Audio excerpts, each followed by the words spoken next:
सांगली जिल्ह्यातील मनपा आणि जिल्हाधिकारी कार्यालयाच्या अंतर्गत असणाऱ्या अनेक शासकीय कार्यालयात जनमाहिती अधिकारी आणि अपील अधिकारी म्हणून कनिष्ठ लिपिक किंवा क्लार्क अशा स्तरावरील लोकांना नेमलंय। 2005च्या कायद्याला हे धरून नाही असे करणे म्हणजे चुकीचं आहे, असा आरोप सामाजिक कार्यकर्ते तानाजी रुईकर यांनी केला।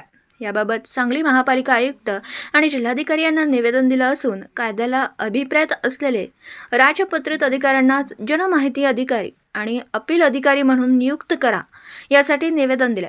येणाऱ्या 8 दिवसात आमच्या मागण्या मान्य झाल्या नाहीत तर तीव्र स्वरूपाचं आंदोलन केलं जाईल, असा इशारा सामाजिक कार्यकर्ते तानाजी रुईकर यांनी यावेळी दिला। सांगली जिल्ह्यातील महापालिका प्रशासन आणि जिल्हाधिकारी कार्यालय यांच्या अंतर्गत येणाऱ्या अनेक शासकीय कार्यालयांमध्ये जनमाहिती अधिकारी आणि अपील अधिकारी म्हणून कनिष्ठ लिपिक, क्लार्क या लेवलची पदं असणाऱ्या लोकांना माहिती अधिकारी व अपील अधिकारी म्हणून नेमलेले आहे। 2005 माहिती अधिकार कायद्याला हे अभिप्रेत नाही आहे।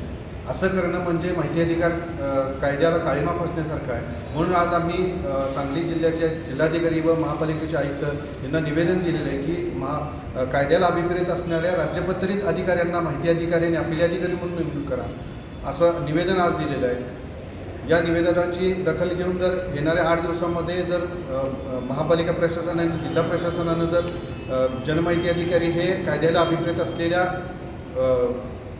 पद्धतीनं नेमणुका नाही केल्या, राज्यपत्रित अधिकाऱ्यांच्या नेमणुका नाही केल्या तर येणाऱ्या काळामध्ये तीव्र स्वरूपाचं आंदोलन करण्याचा इशारा देखील आज आम्ही या ठिकाणी दिलेला आहे।